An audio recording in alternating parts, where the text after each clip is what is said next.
Well, if you want to know the best way to improve your energy, recover from your workouts, digest better, feel freaking amazing, and then you're going to want to listen to this one. Today we're going to talk about sleep optimization, what you can do to improve your sleep, how to organize your daily routine, what are some habits around it, tools to improve sleep, supplements to improve sleep. So I'm going to give you guys a lot of information. As usual, I kind of just jotted some things down in my little diary here, and I said let's, freestyle the Friday flow. Alright, so let's kind of open it up with this. When you guys think about the 6 dimensions of health, which I talk about all the time, number 1 is thinking about movement and exercise. Number 2 is going to be nutrition. That's kind of the top tier, which we all like to start at. Number 3 is going to be stress management. Number 4 is going to be sleep and sleep management, quality, quantity, which we'll talk about today. And then underneath that, the last tier is going to be your community and environment around you and your mindset. So I want to give you guys kind of things that are going to be tracking tools, tools that can actually improve your sleep, environmental things, daily habits, like all this stuff that's really going to improve sleep. Sleep for us is the most foundational thing that we can do to improve health, right? And it honestly is probably one of the easiest things to adjust because it takes little tweaks throughout your day, little things that you can adjust that are not as difficult as maybe going to the gym and lifting weights and being sore, or eating foods maybe that you're not used to eating that you don't like. Like, the diet and the kind of training side of things does take time for people to adjust to. Sleep is something that I think is A, overlooked, and B, just kind of taken for granted. Just like, oh yeah, I sleep 8 hours a night. Remember this, when you look at sleep, first of all, there is a quantity perspective of things that we want to acquire, and there's also a quality that we want to look at. So I want to kind of open up the conversation with these two things. Number 1, we've all heard, let's sleep 7 or 9 hours, right? As we're born as babies, we're required to have more sleep to function, right? So we generally sleep a lot more. And as we continually get older throughout our lifetime, that sleep does diminish. But the one thing I really want people to focus on is, yes, the hours are important, but it's also the quality, right? So there's going to be, I don't want to get too nerdy with it, so think about it as kind of 4 basic stages. Number 1, the first one is going to be light stages of sleep, which is generally where majority of the time is spent. Then we're going to look at stages like awake stages, and then we're going to look at things like deep and REM, right? Deep and REM are going to be your restorative stages of sleep. These are what we want to see a lot of, right? Deep, ideally, we want to see about 15 to 25% of our sleep is spent in the deep stages, and that generally happens in the first half of the night. And then your REM stages of sleep, which we all think about with, dreaming and stuff like that, generally should be a little bit more. Probably should be closer to like 20 to 30%. Looking at those two variables is going to be a really, really, really important thing to understand how the quality of your sleep is, right? And I know most people are not going to Stanford to get a sleep study done, which would be probably the ultimate hack to kind of figure out. So just to kind of open up the conversation with number 1 is always, if you want to track or you want to hack something, you first have to track something, right? For me, I've been kind of a sleeping beauty and a fanatic around just kind of just studying sleep and how to optimize it, because I realized that one of those days that I do get the best sleep are the days that I feel the best, I have my best workouts. Like, remember this, your day doesn't start when you wake up, your day starts from the time that you go to bed. But when you look at improving sleep, it's not about what you do going to bed, it's about what you did the day previously, right? So we're going to talk about how to kind of pay attention to the day that as soon as you woke up, what are you doing the rest of the day?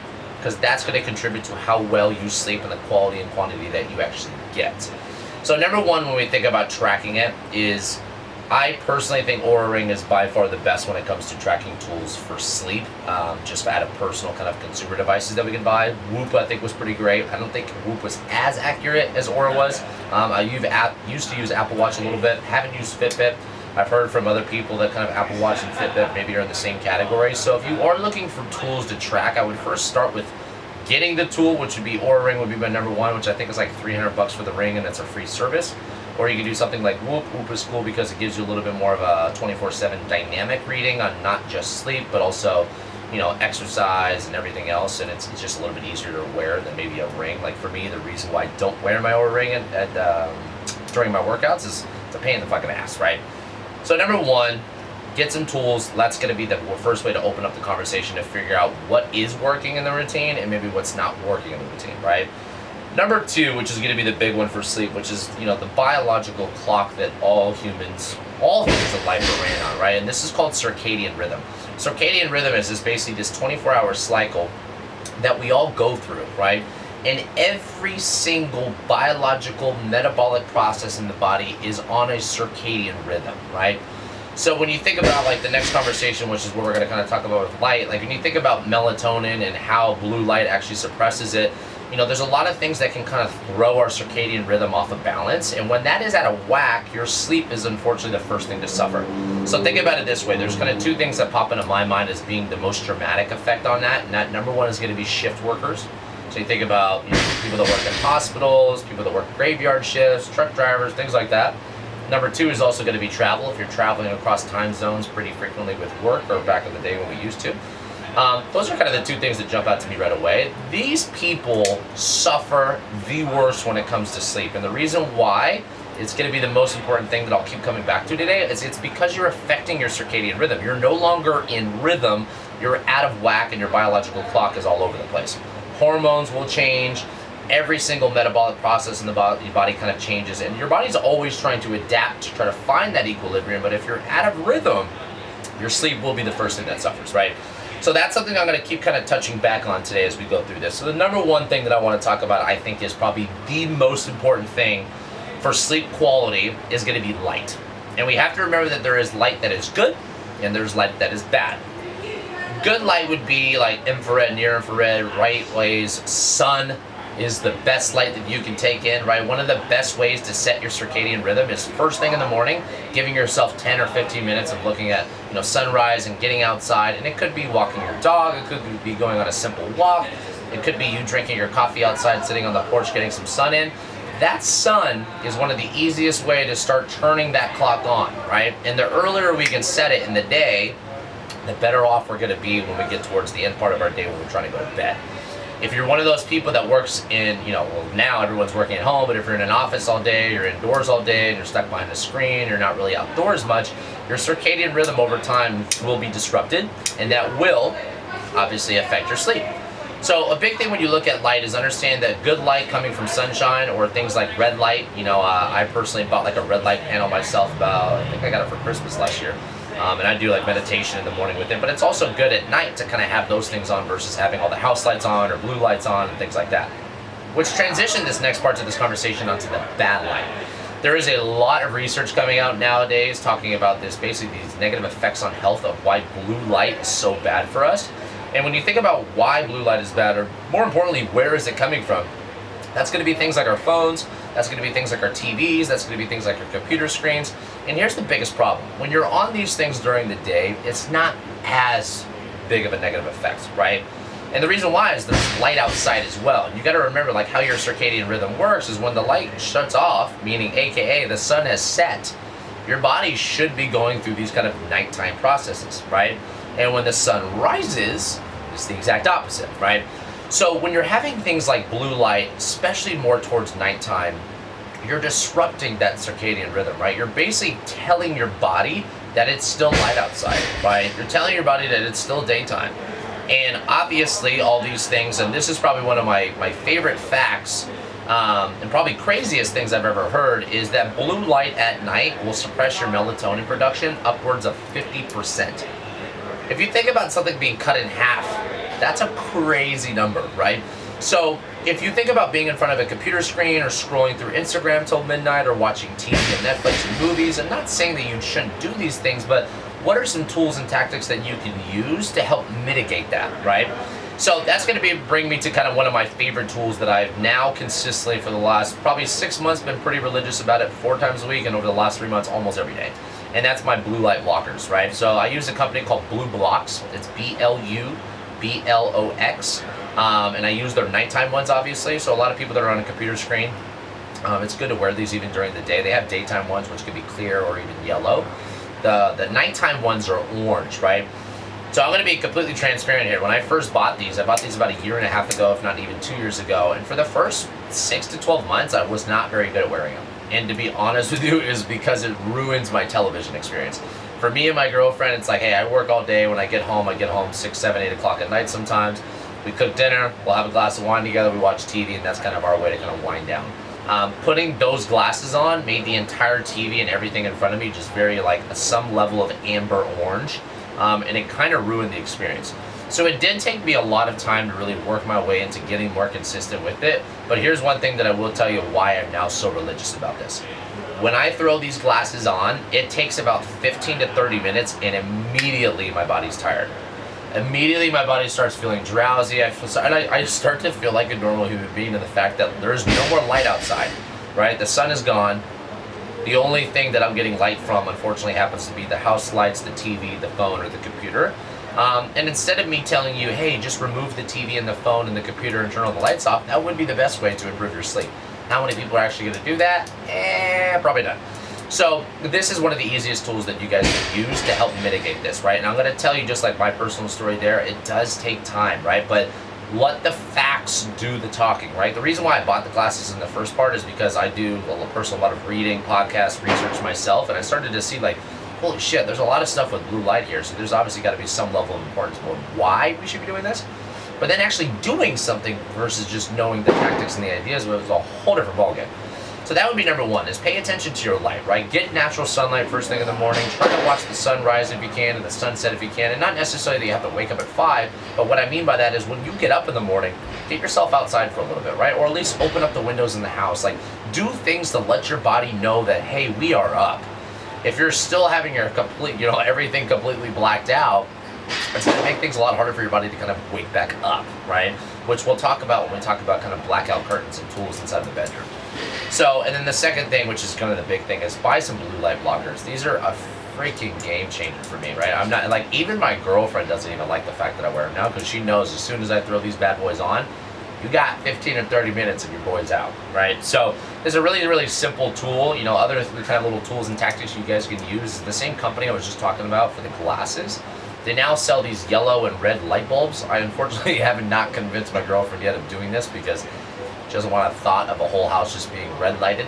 I'm the ultimate biohacker now, and I'm about all these things, so I would do it, but you know, it's about getting your whole household to be on gear with that. So if you have roommates or family or significant other you're living with, harder things. But even putting those in, you know, that obviously would make it even easier. So if you're someone that likes to read at night, or maybe it's someone that's not on screens, having red lights on is a good way. That's also not going to suppress the melatonin. It's not going to give you those blue light waves, and it's going to allow your body to still go through its kind of natural circadian rhythm and the suppression of getting your body to actually fall asleep, right? So that's a big thing. Okay, what do I want to talk about next? Another one for me is going to be, which is probably the biggest one here for most people outside of light and kind of cofactors there, is going to be stress management, right? And I think this could obviously be a million other podcasts of what are the things that we can do to kind of combat stress management. I've done these a couple times in some previous episodes. But here's one thing you need to think about. If you're someone that doesn't necessarily have trouble going to bed, but you have trouble, or maybe you are someone that has trouble going to bed, but maybe more importantly, like, you get up throughout the night, if you wake up with a racing mind, you have to remember that it's not necessarily maybe the environment or the temperature or the lighting or all these other things that we're going to talk about today. Maybe there's something upstairs that needs to be handled first. So doing things that are a little bit more parasympathetic at night. So for example, watching a scary movie for some people and kids. I did a lot of that. That fucked me up. Now I can't have my throat touched anymore, and that's another separate story. But, you know, doing things that are a little bit more relaxing. So maybe changing the nighttime routine instead of this sympathetically, highly stimulating type of shows or whatever you're maybe doing at night, or video games or whatever, you know, people like to do there. Trying to maybe change some of those habits to something that's a little bit more relaxing, something that's a little bit more parasympathetic. And that could be things like taking a bath at night. That could be things like a hot shower. That could be things like reading. That could be things like genuine conversation with the people you live with. Maybe not watching action movies, or maybe not watching scary movies. Maybe not playing video games. Maybe not doing things that are high alert, but then also looking at all the other things that obviously are making you stressed. And maybe doing things like 20 minutes of yoga before you go to bed, right? Maybe doing some foam rolling. Maybe doing some just simple breathing work or some meditation before you go to bed. Things to just quiet the mind a little bit more before you go to bed are a really, really, really effective way to help your body not only fall asleep faster, but more importantly, kind of keep you there, right? Because that's a big thing. Because a lot of times, for most of us, you can either have one or two sides of the story. If either you're the person that has no problem going to bed, but then 4 hours later you're waking up and you have a hard time falling back asleep, or you're the kind of the latter and you're someone that just naturally lays there for 2 or 3 hours because your brain doesn't shut off. And coming back to kind of the light and stress management and things like that, you got to remember that your body is taking stimulus in, and if your body's taking stimulus in, it's still up, it's still sympathetic. You know, I'll give you an example, and sorry babe for kind of calling you out here. My girlfriend was not tired yesterday, so I was in bed already, I had my glasses on, freaking lights off, the whole 9 yards. She's like, well, I'm not tired. I want to be on my phone a little bit more. But I'm like, yeah, but the reason why you're not tired is because you're still on the damn phone, right? Because you're taking the blue light in. You're still doing things that are keeping your brain engaged. At the end of the night, you want to think about, like, we want to shut it down in order for your body to fall asleep. It's not like suddenly like, okay, let's go to bed. And everyone, you don't fall asleep like that. It takes hours for most people to really unwind. So kind of bringing me next to the next part, which is going to be kind of meal timing, right? And I think this one probably has the biggest effect on the deeper stages of sleep and heart rate variability for me. So what I mean by that is if you're having a huge meal at night, you're going to affect the way that you sleep because your body is spending more effort and energy focusing on digesting all the food that you just gave it. Excuse me, that was gross. Sorry, I just finished eating myself too. And it's spending more time focusing on digesting, so it doesn't allow itself, like, think about it this way. If you go to bed at 10 o'clock tonight and you ate a big ass meal at 9 o'clock, you're gonna spend the first 2, 3, 4 hours in bed still digesting. Right, and what I see when I track my stuff is my heart rate's a little bit higher in the first half. My heart rate variability is super low. I don't get as much deep sleep because that unfortunately happens in the beginning half of the night. And I wake up the next day already kind of groggy, right? So that's going to be something you want to pay attention to is meal timing, but more importantly, just for today's conversation, your dinner timing. The last calorie that goes in your body ideally should be an absolute minimum of 2, but ideally looking at 3 or 4 hours before bed. So if you're someone that likes to go to bed at 10 o'clock, you need to be having your meal at 6 or 7. If you're someone that obviously likes to go to bed at 11 o'clock, you're having 7 or 8. And the why that's so important is because we want to make sure that the timing of the meal gives you enough time to focus on digestion and give you enough time for your body to unwind, right? You got to remember, when you throw too many different processes into the body, your body has a hard time getting into the restorative ones. It's focusing on what's high alert. Right now, we got things that we need to digest and get out. Let's do that. And this could be a separate talk for nutrition, it doesn't make digestion as effective. It's better to have bigger meals in the beginning half of the day, in the middle of the day, not towards the end of the day. You got to remember, coming back to the circadian rhythm once again, humans are biologically hardwired to be eating during sun. It's not good to be eating in the middle of the night, when it's dark, because those same processes that help with digestion, those clocks turn off at night. So if you're eating a big ass meal at midnight, guess what? Your body's not going to digest it as well. It's going to end up storing a little bit more than it should. And at the end of the day, when it comes to food, it's not about what you eat, it's about what you can absorb. So that could be a whole separate topic, but just really pay attention to that nighttime routine of, number one, throwing the blue blockers on, or at least eliminating as much blue light as possible. Giving yourself 3 to 4 hours, ideally, 2 being the absolute minimum, 3 or 4 being kind of the sweet spot between when that last calorie, or even water too. You don't want to be drinking a lot of water up close to bed because your body will just be waking up peeing at night. Because that just gives your body that extra kind of couple hours before you go into bed, those few hours, to really start to wind down.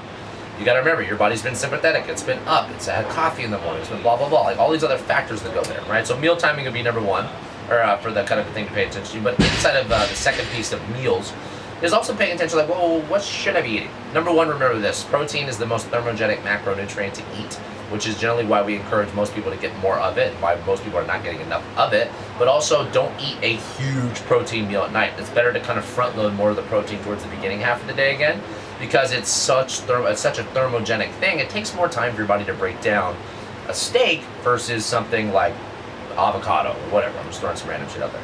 So we want to think about, yes, have some moderate protein, maybe have some nice healthy fats, but also when it comes to carbs, also think about this. Carbs and blood sugar and insulin levels will affect some of the endocrine function on how your body kind of gets into these restorative stages. Meaning, I'll give you, what's my favorite dessert? I would say either cinnamon rolls or carrot cake. But if I had, and this is something, I've been a lot better over the last year. It's taken me a long time to really weed myself off the sugar. And all these habits too, just to remind you guys, remember, it's a continuum that we're working in the better direction. It's always about optimizing. It's not about being perfect. But if I were to have a big ass carrot cake tonight, and I were to have that at 10 o'clock and go to bed at 30 minutes later, 60 minutes later, I'm going to get this huge blood sugar spike. I'm going to get insulin to follow it, melatonin, like all these things fall apart. So also pay attention to not only the timing of the meal, but also the composition of the meal, right? Having some moderate carbs, a little bit of rice, or a little bit whatever your carb of choice might be, it's actually good, because that actually does help with some melatonin production, right? So a little bit is okay, but be careful not to be loading a shit ton of protein, a shit ton of carbs, a lot of fats. Like, you just want to be careful with how big your dinner is, and more importantly, the composition of how those macronutrients are kind of broken into. And then speaking of macros, kind of we've touched on water a little bit. Water, obviously something is important to have all damn day long, but be careful of not having it too close to bed because of peeing. But then also remember this, when it comes to alcohol, this is something that we're probably the worst in our house. We drink red wine literally every night, but I don't think we take a day off, and that's something we tried working on and we're not that good, but whatever, that's fallen into my 80-20 rule as part of my 20. When your body takes in alcohol, your body looks at alcohol being the very first thing that it needs to actually metabolize. Because it breaks down into ethanol and your body literally goes, okay, this is literally a toxin to the body. So we need to be able to kind of metabolize, digest, and get this out of the system as quick as possible. So if you're having a huge meal on top of alcohol, not only are you delaying the digestion process, which is going to be a bad thing at night, your body's going to first metabolize that alcohol, right? And if you were to think about alcohol by itself, having a glass or two of red wine, or having maybe a drink, same thing, kind of at a dinner time, that's maybe the timing's okay, it's not the end of the world. For me personally, tracking it, I've realized that I can have 1 or 2 glasses of red wine and my sleep could still be perfect, right? Or damn near perfect. It would be perfect if I probably took it out. That's me trying to convince myself. So ideally, yes, if you're not someone that drinks alcohol, please stay in this boat. If you're someone like me that loves alcohol, really try to mitigate it as much as you can. If you're doing like 1 night a week or you're going a little bit heavier in drinking, that's okay. But if you're doing that all the time, you are wrecking your sleep. Your heart rate variability is going to crash. Your heart rate's going to go through the roof. Your metabolism is going to be all kind of out of whack because not only is it trying to get the alcohol first, then it has to work on the food. So that's going to be a big thing when you look at food. Number, fifth thing I have written down here is going to be kind of daily activity. When you look at daily activity, this is going to be things that you got to remember in order for your body to actually kind of wind down easier, do things that expend energy. If all you do is sit behind a computer from 7 a.m. to 7 p.m. and then you watch TV from 7 p.m. to 11 p.m. and you never really move, your body's naturally going to have a hard time falling asleep because it hasn't done anything to expend energy. So this is a really, really simple thing to get some exercise, ideally somewhere in the beginning half of your day, not too late. One of the things when it kind of comes to exercise timing, I always tell people, think about it kind of like your work schedule, like 9 to 5 would be ideal, but I know most of us are working. So be careful with not working out super, super late because your body is obviously going to have to wind down from that sympathetic event. So that's really a simple one to kind of pay attention to. Now I want to kind of talk about room environment, right? When you think about room environment, these are some big things. There's like temperature, there's lighting, there's comfortability of your mattress, there's noise, there's all these other kind of cofactors that go into this. Number one, to come back to the light one, we use blackout curtains now. We've been using them for 2 years. For most of us listening to this, we probably live in some type of city. And there's street lights, there's porch lights, there's car alarms, there's all these other external factors outside of here. We don't live in the woods or on a ranch. In the perfect world, I would say that it'd be nice for us to all start kind of getting ready for bed as soon as the sun sets and wake up with the sunrise. I don't go to bed personally early enough to be able to do that. If I were to wake up with sunrise, I'd probably be sleeping like 6 hours a night. And I ideally feel better with like closer to, 8 kind of being my sweet spot, knowing that 90% of that is going to be efficient and actual good sleep. So, number one, blackout curtains are a super easy thing that you guys can buy. They even have soundproof ones now. You're really blacking out because you got to remember your body is super, super, super, super sensitive to light. There's even some cool studies that are showing that like many lights shine on people's legs under the bed sheet were still things that were disrupting sleep and circadian rhythm. So you have to remember your body is super sensitive. So one of the things that we do in our room is, number one, I try to keep the lamps off pretty much at all, or all times, I'm sorry. Is I black out like even my alarm clock light, the AC unit, I put tape over all those things that when I sleep, I want that thing black the hell out. Number two would be sound, right? When you think about sound, you probably hear that barking dog in the background right now, speaking of sound. Sound's going to be a big thing. A lot of people can get away with maybe just being hard sleepers, but if you're listening to this and you're trying to get something out of this, I'm assuming you're probably not. I'm a little bit more of a light sleeper as I've gotten older. I've realized that, and I think that's a lot of factors like the stress, the light, the day-to-day stuff, so there's a lot of things that make you a lighter sleeper. I wear earplugs now. I think those have been an absolute game changer over the last 6 months for me because it really just keeps me in bed, right? I don't have trouble falling asleep personally, but I do have sometimes trouble staying asleep.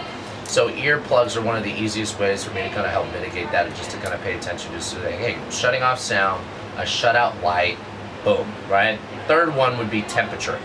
The ideal temperature, the least that's been proven in research so far, is probably high 60s. And this can be a little bit more of a comfortability thing, so there's some flexibility inside of that. So doing things like turning your AC on and on if you have an AC at the house. We bought one that just like a window one, so we don't have AC in our house. There's some cool companies out there that even make like mattress toppers that have coolers. I think it's called like, I always forget the name of it actually, so I don't know that, sorry.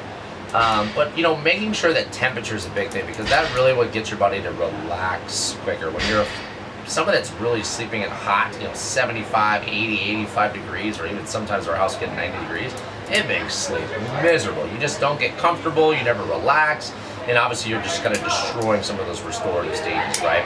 So that's going to be a big thing, is look at kind of how you set up your room, right? Get yourself a mattress that fits for you. Get yourself some earplugs or some soundproof curtains. Black out the room as much as you can, right? Get the room to the right temperature. Make it a fucking cave that as soon as your body gets in there, you know that you're falling asleep. Here's one thing to think about.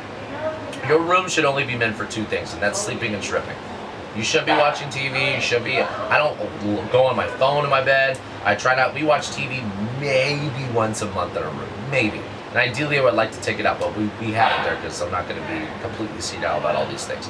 But think about that. Your body is a very habitual creature, so if you're used to only going to bed for either sleep or sex, that's all your body thinks about, right? And I'm hoping that most of us probably spend more time sleeping than having sex in our bed, so your body will get used to sleeping there. And that's one thing you want, right? You want the environment to be something that's conducive with what we're trying to do, right? So one of the things I suggest is keep all the TV watching in the living room, keep all the sleeping in the bedroom, right? I used to have a bad habit of falling asleep on the couch for 2 hours, then I would make my way and brush my teeth and then go to bed. That disrupts your sleep, right? Ideally, we want to have as much continuous sleep as possible. Last thing that I'm going to want to kind of get into today, so I don't want to go too long, is going to be supplements, and this will be kind of really quick. A lot of people ask me about like melatonin. Ideally, I would try to look at more of this production being something that happens naturally. Melatonin is a great way to combat jet lag, combat maybe some type of immediate sleep disruption that happens from traveling, or just days where maybe you drink a little bit too much caffeine. Caffeine, almost totally forgot about that. Having caffeine in the beginning part of your day is good. It's okay. It's great for you. Having caffeine after 2 or 5 is probably something that's not going to be ideal. The half-life of caffeine is 8 hours, meaning that half of that caffeine has left your body in 8 hours. So if you had it at 2 p.m., only half of it's gone by the time you go to bed, right? So really pay attention to try, and this is something I've been doing now for almost a month, so I'm going to pat myself on the back here. I've only really having 1 cup of coffee in the morning with caffeine, and if I do a second one, it's like a decaf tea or decaf coffee, something that's not, I know they're not 100% decaffeinated, but it's something that's just taken me a lot of time to kind of get out of that habit. So, but coming back to the supplements, I'm sorry, there's a couple that I really take. So for me, magnesium, and getting yourself that has different forms of magnesium, so I use one called Bio-Optimizer. I take 2 of those every night. It's a great supplement I think that everyone should be taking no matter what, but it's also something that's going to really kind of allow the body to relax, especially if you're someone that is naturally a stressed out person. You're depleting a lot of magnesium, right? So magnesium is probably a 100% essential. Another 2 thing would be L-theanine. L-theanine is something like green tea has in it. I'm trying to think of like random foods that have it. I use L-theanine powder. I put it in my coffee in the morning, but also I'll take a little scoop of that, just kind of straight to the head and wash it down with some water at night. L-theanine is also something that kind of reduces anxiety, allows your body to kind of mitigate some of the stress, making it easier to kind of have more of these calming effects at night. And then the last one that I suggest would be like a Rishi mushroom. It's an adaptogen mushroom, so it's like a medicinal mushroom. But Rishi, the Chinese call it the immunity mushroom. It's really, really good for actually kind of improving some of the deep sleep. And there's even some cool stuff even on Lion's Mane at night for even improving some REM sleep as well. So I would really say think about magnesium, think about L-theanine, and maybe think about Rishi mushroom. It's kind of 3 protocols that I would add for the supplements. Alright guys, I don't want to talk too long and I actually have to run anyway, so I'm hoping you guys got some good information out of this. This is a huge piece to the routine. You got to remember, this is the thing that allows you to recover from workouts. This is the things that allow you to have more energy. This is the thing that allows you to digest efficiently. This is the thing that allows you to feel awake and alive every single day. And remember, your day begins the time that